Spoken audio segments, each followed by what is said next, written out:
Hey guys, just a quick little disclaimer before this video gets started.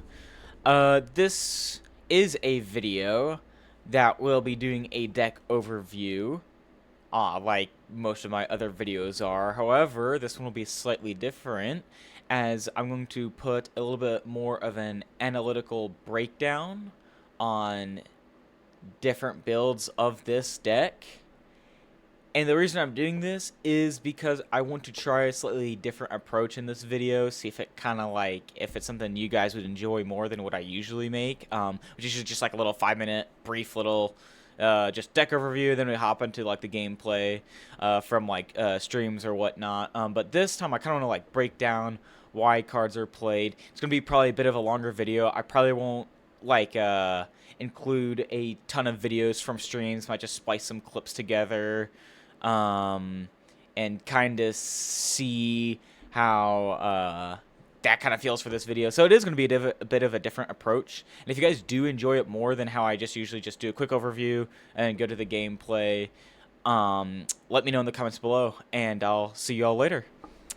What's going on, guys? Welcome back to another video. Today we're going to be doing the deck breakdown of the new Mega Sharpedo EX from Phantasmal Flames. So let's go ahead and just hop right into it. This first deck we have here is one that I was theory crafting, so to speak, before Phantasmal Flames was even legal on Pokemon TCG Live, the live client. And the reason being was because as soon as I saw this card was leaked, I knew I had to build a deck with it. Sharpedo is my favorite Pokemon, and when I saw that the deck had at least some form of competitive viability, I figured I just had to give it a go. So this was something I had, like I said, this was theory craft. This had no testing with it whatsoever at when I first made it, but it just runs a pretty consistent 4-3 Mega Sharpedo line with a 3-3 Toxtricity line, 1 Seviper, 2 Pecharunt, 2 Munkidori, 1 Fez, and 1 Yveltal, and 1 Tatsugiri for the Pokemon. 4 Lillie's Determination, 3 Boss's Orders, 3 Iono, 2 Research, 1 Turo, 4 Poffin, 3 Ultra Ball, 4 Nest Ball, 1 Mega Signal, 2 Super Rod, 2 Binding Mochi, a Hero's Cape, 2 Town Store, and 7 Dark Energy. So, for those of you who don't know, Mega Sharpedo has an attack that for 1 Dark and does 70 damage and allows you to draw 2 cards. This is a great attack early game, especially for evolution decks like Goldango, Dragapult, Zard, plethora of the others, where that usually will be one-shotting most of their small basic Pokemon. So not only do you get a prize card, but you get to draw 2 cards as well, get a bit of card advantage, put pressure on your opponent early, and also see more cards that might be like a boss's orders or something to continue progressing your game state forward to your advantage and keep pressure on prize cards as well. And then the second attack does 120 damage for 2 Dark Energy, and if this Pokemon has any damage counters in it, this attack does 150 more damage. So you're probably wondering, well, how do we get damage counters on Mega Sharpedo without our opponent attacking us? Because it feels probably a little bit bad if our opponent is punching into us before we can even do this massive 270 damage, and I will show you how. So one of the first ways to do it is Carvanha, which is the basic evolution for Mega Sharpedo, which for 1 Dark does 30 damage and does 10 damage to itself.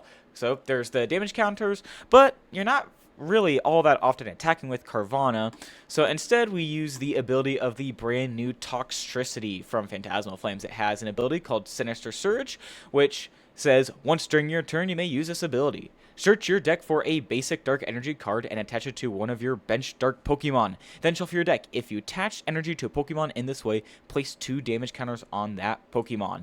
So we get the damage counters to Mega Sharpedo, and not only that, we also accelerate the Dark Energy to the Mega Sharpedo, making it able to attack as early as to turn 2 for 270 damage. So, definitely very quick, comes out very fast. Also, another thing I forgot to mention, free retreat cost is very good. No resistance, weakness to grass. Not a lot of grass decks in the format right now. Mega Venusaur might be seen at locals, not really seeing a bunch of tournament play with it.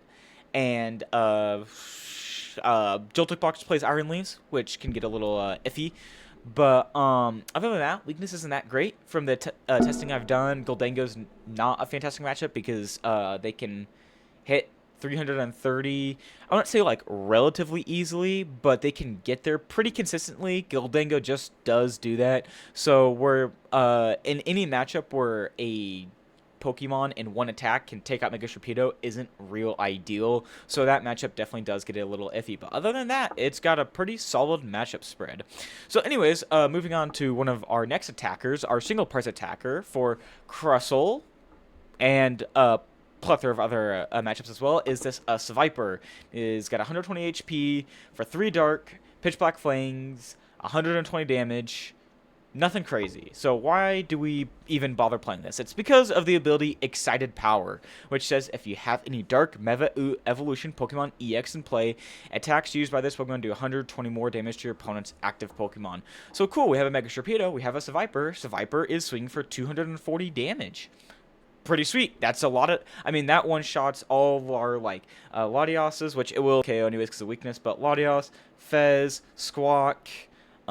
Mew still has weakness, but kind of get my point. And hits some of the big ones too. Let's hear Ogerpon. I should clarify, Teal Mask Ogerpon and Wellspring Ogerpon, and Terapagos as well.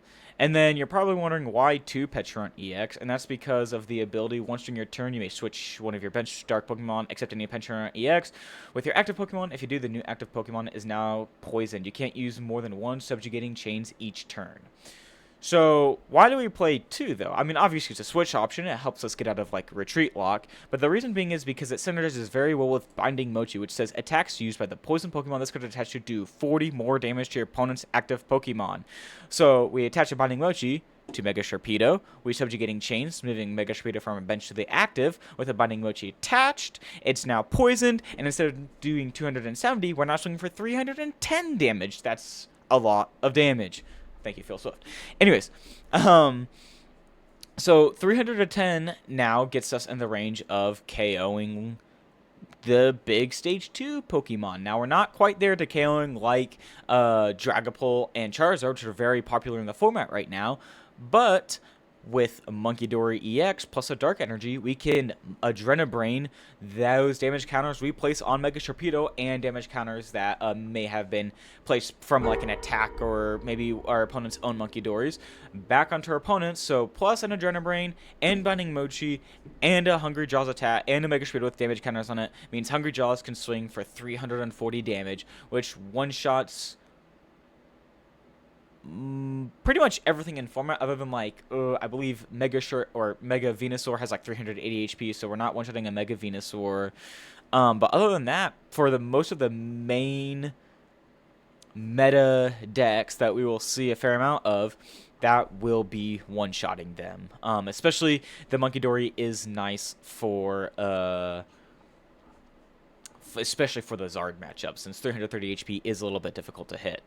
Then we have Fezandipiti EX. Obviously, that flip the script ability that once during our turn, if any of our Pokemon were knocked out during our opponent's last turn, we get to draw 3 cards. Fantastic ability. It's honestly some of the very little draw support we have in the deck, which is one drawback to this deck is that we don't have a lot of just card advantage and card draw other than Mega Sharpedo's Greedy Fang attack and Fezandipiti EX's flip the script.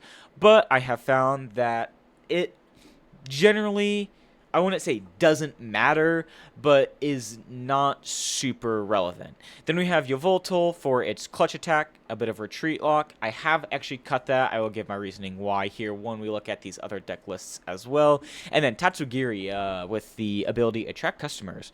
Once during your turn, if this Pokemon is in the active spot, you may look at the top 6 cards of your deck, reveal a supporter card you find there, put it into your hand, shuffle the cards back into your deck. So essentially, why we play Tatsugiri is we do need supporters to play the game. This is going to be a common theme in every single Pokemon deck. But we actually use it because what we can do is after attacking with Mega Sharpedo, after our opponent's turn, if Mega Sharpedo is in our active spot, we can free retreat Mega Sharpedo into the Tatsugiri, use Attract Customers, get Lily's Determination, Boss's Orders, Iono, Research, Turo. Now, to be fair, it is chance, but with 7, 10, 12, 13 supporters in deck, it should be pretty easy to hit those numbers, and even if we don't, it's fine, because then we can use the subjugating chains to move our Mega Sharpedo from the bench back to the active spot, not needing an energy, and that gets around our retreat that we have already used for turn, and we can just start attacking with Mega Sharpedo again. So you're able to just swap back and forth each turn between Mega Sharpedo and the Tatsugiri to really take advantage of not only Mega Sharpedo's free retreat, but Pecharunt subjugating chains and Tatsugiri's attract customers. These two together create a very, very powerful combo where you will almost always have a supporter in hand, or have the ability to find a supporter you need for, let's say, boss's orders for a game. Other than that, pretty much our item counts, or like our trainer count, is pretty standard. Other than, you'll notice that our ace spec is Hero's Cape. I personally really like Hero's Cape. There have been some builds in City Leagues that are playing Legacy Energy, which I don't think would be what I'd call incorrect. I haven't really actually tested the Legacy Energy build, because I found that Hero's Cape, a 430 HP Sharpedo, is very, very hard to KO. And plus Turo, your opponent could spend 2 turns getting enough damage on the Mega Sharpedo just for you to Turo it up, punch, and now your prize trade may favor you even more, or put you in the prize lead. So that is why I have elected to play the Hero's Cape. Again, Legacy Energy I do believe is also super viable. However, I also like the Hero's Cape because we're able to search that with Town Store as well, whereas the Legacy Energy you just kind of have to draw into it, which is possible, but Hero's Cape's also actually very nice for, like, the Grimmsnarl matchup. Putting Hero's Cape on Pecharunt EX is actually, like, pretty good. And actually, Hero's Caping Pecharunt in general is nice because 190 HP is pretty low for a 2-prizer.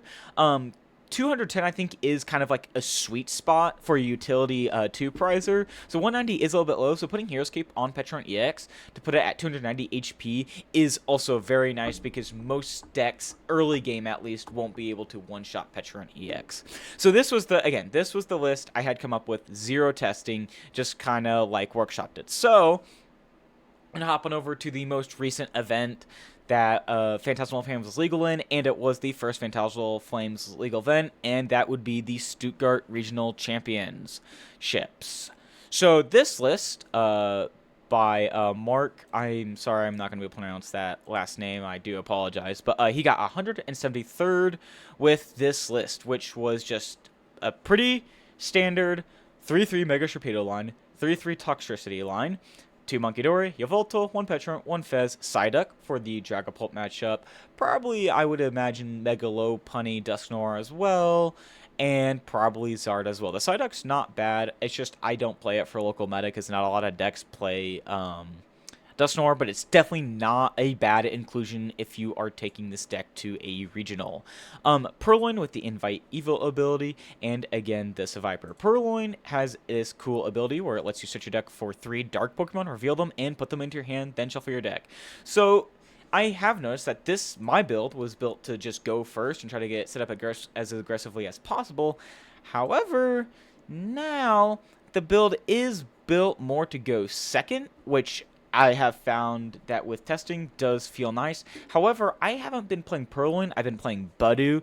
Item locking your opponent is pretty powerful, especially in a format where, like, they say Mega Sharpedo, they see lists that, like, for example, play the Purloin and the Lightbird, and they're like, they may not play all their item cards immediately, and then I would like to use that ability or that opportunity to lock them out of the game for a couple of turns. It's also really good against the aggro candy decks as well, like Zard, Gardevoir. Those are the 2 I can think of off the top of my head, but it does allow you to maybe buy 2 or 3 turns in order to dig for a boss's orders to boss KO, maybe like their attacker they need to start playing the game. So Purloin's totally fine too, though. Can search out Mega Sharpedos, Toxtricities, Pechirunts, Sevipers, anything you really need. One thing that I have come to find again is that Yveltal, I haven't used it very often, so the one change I usually would make to lists like this would be to cut the Yveltal and go to a 3-3 Toxtricity line, because I really, really do want to see those Toxtricities as often as possible. But other than that, pretty standard list, similar to mine. I did play 2 Air Balloon. I just prefer 2 Binding Mochi. I do like consistency in my decks. I like to see what I want to see when I want to see it. That's just really my personal way I like building decks. Doesn't necessarily mean it's right, but it is just the way I like to build it. So I would maybe be on like 2 Mochi, 1 Air Balloon, especially since we like have the Pecharunt EX. The Air Balloon's not like crazy necessary, but definitely nice to have when you want to be getting that attack off as often as possible going second. 2 Gravity Mountain, which I have been doing some testing with. I haven't done enough testing with it to really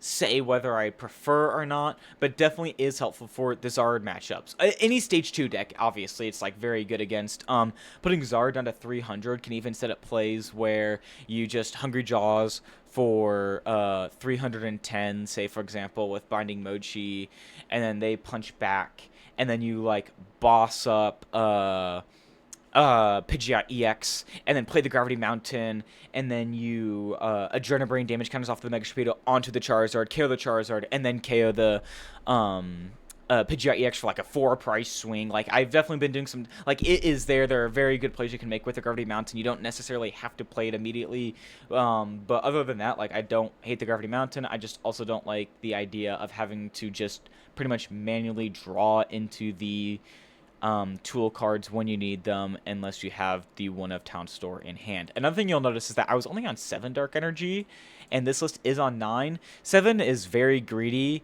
I do think 9 is like the optimally correct amount of energy.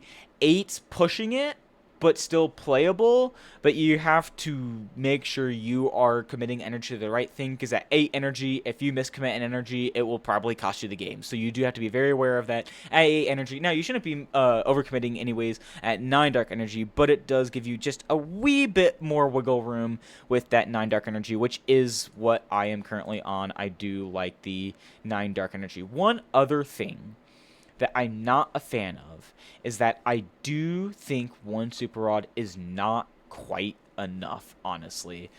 Through like my extensive testing, 2 Super Rod feels way better than 1 Super Rod. Being able to cycle Seviper in multiple times, or multiple Dark Energies in multiple times, putting Pecharunt in. Essentially, at 1 Super Rod, you have to make sure you play that Super Rod at the correct moment, or at the most optimal moment, or because if you use it suboptimally, it may end up costing you the game. Also, on a build that plays 3 research, I feel like researching away Super Rod early, if you have to, feels really bad. And I really don't want to be put in a situation where I'm like, if I'm discarding my only recursion in the entire deck, and then if I lose like Seviper to like a Crustle, and I don't have Super Rod, it can get super iffy super quick. But other than that, like, I really like the list. It was really cool. Again, did very well. Got 173rd. And there was one other Sharpedo list that I saw that made day 2, which was Bastien Lamont, I think is how you pronounce the name. Got 229th, right behind Mark. You'll notice that his build is actually slightly different, and this is one I was also kind of testing, which was a 3-3 Toxtricity line. However, they went to a 2-2 Mega Sharpedo line, and that is because they splashed into other attackers with the Brute Bonnet EX, which has this attack for 3 Dark Energy, Relentless Punches. 50 damage. This attack does 50 more damage for each damage counter on your opponent's active Pokemon. So Relentless Punches plus 1 Adrenabrain is 200 damage. Plus more Adrenabrains is, well, more damage. So it is a good single prize attacker. However, you'll notice they do not play the Seviper. They have elected to play this over the Seviper, which is fair because Seviper, in order to be able to get that big damage, does require a Mega Sharpedo EX or a Mega Dark Pokemon in play in general, which, depending on your matchup, could be considered a 2 prize liability, or a 3 prize liability, excuse me. So I can definitely understand why Brute Bonnet would want to be played over Seviper. However, I really do like the Seviper so far. I did a little bit of testing with Brute Bonnet and found that it just was a little bit clunky, a little bit too clunky for my liking. But other than that, you'll see, again, pretty standard: Pecharunt, Fez, Tatsugiri. You'll notice that these 3, or these 5 cards really, are played in every single Sharpedo deck. Again, Psyduck is kind of in and out depending on how you feel your like local meta would be. Again, I would probably play it taking it to a regional.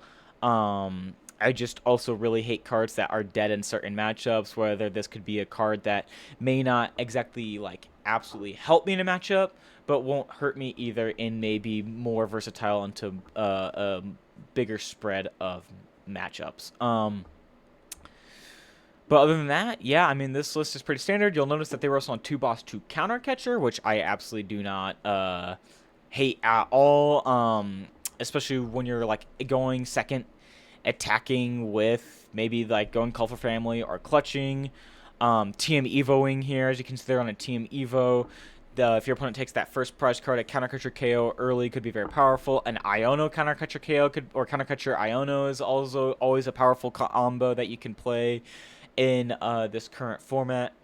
So that is definitely something that is, like, very viable. And so they're on 2 Super Rod and Night Stretcher. So this one is super resource recurring heavy, which again I don't necessarily hate. I do understand the Night Stretcher play, but you also see that they are on 7 Dark Energy. So I would maybe, like, go down to no Night Stretcher and 8 Dark Energy. But again, they're also really trying to get. It looks like they're really leaning into the turn going second TM Evoing as soon as possible, which is perfectly fine. They've got their list built for that, and I think that it works really well. They also play Pal Pad, which is understandable when you're only on 2 Iono and 2 Boss's Orders, which are key cards for the late game. So you have to possibly get rid of them early, like with, like, an Earthen Vessel and Ultra Ball. Being able to have that recursion piece later, or you had to use a boss in Iono early, and you want to see them more playing a Pal Pad late game, and then drawing into it with, like, Fez or Greedy Fang for 2, trying to get into it, is definitely super reasonable. Or, of course, obviously, check customers as well. So the Pal Pad is definitely, like, not unreasonable at all. I haven't done any testing with it, as I play a heavier supporter build, so I haven't really felt a need for it. But absolutely, on a build that only plays 2 on 2 boss, Pal Pad seems like a very solid addition to the deck. But as you can see, their tool count still remains pretty strong at 2 Mochi, 1 Air Balloon, 1 Hero's Cape, 1 Team Evolution. And they are on 3 Arven over the Professor's Research. They also notice they don't play Turo, which is one thing I'd kind of be a little bit iffy on. I do find in this current meta, the way that there's so, like, just the way there's so much retreat lock, and it seems very powerful. Again, also, if there is a deck that cannot one-shot Mega Sharpedo, throwing up a damage Sharpedo and then pushing up another one and just benching that Carvanha again is just very, very powerful. It almost, I wouldn't say guarantees you the game. Obviously, there's a lot of variance, but that should get you into a pretty strong position where instead of your price trade was going to go 6-4-2-0, your opponent now or your opponent's price trade would be 6-3-0. But now it might have to be 6, wait a turn, you Turo it up, attack again. Now you're at 2, now they're at 3, and now you just need, like, a possible boss and, like, a Fez or Latias or some other, like, 2 prize liability in play. So definitely very powerful. 2 Town Store, plus 3 Arven, so they're definitely going to be getting their tool cards. They will not be whiffing a tool very often. 1 Artisan, obviously, to search out Toxels, Carvanhas, Dories, Brute Bonnet, Psyduck, Tatsugiri, Yveltal. That one of these cards they may need, like the Brute Bonnet. I do think this is very reasonable when you're playing, like, Brute Bonnet, which you may not be able to get immediately. But other than that, yeah, this list. And I will compare because my list is pretty much the exact same as this one right now. Currently, my list that I have been testing out recently was Yveltal. I cut Yveltal, and I play a 3/3 Toxtricity line. Again, I do like the consistency. No Purloin. I play Budew. No Psyduck. A second Town Store. 1 Air Balloon. 2 Binding Mochi. 2 Research. 2 Super Rod. 3 Boss. 2 Nest Ball. And other than that, our list is pretty much the exact same. And just like 5, what's that? 1, 2, 3, 4, for 5 card changes, and that's just because I like my list to be a little bit more consistent. In fact, actually, we should be able to see here that this is my list. There is a little bit of a glare, but 3-3 Toxtricity line, 3-3 Sharpedo line, 2 Munkidoris, Pecharunt, Fez, Budew. Like I said, I do like that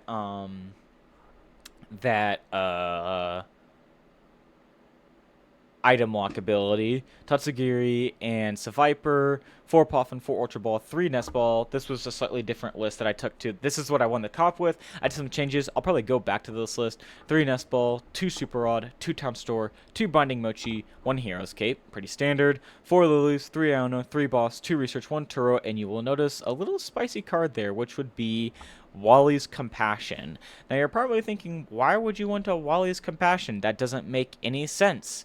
You want damage counters on Sharpedo.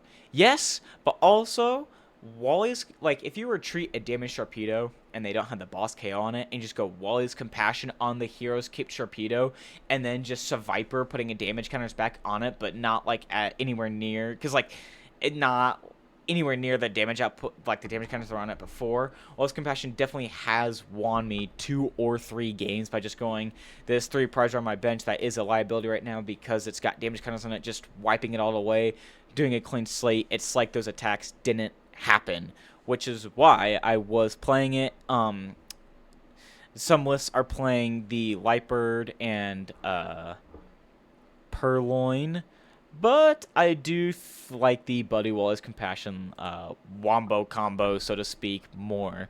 So that is kind of like my breakdown of the deck. This deck is still pretty new, so there will probably be some adjustments made at some point.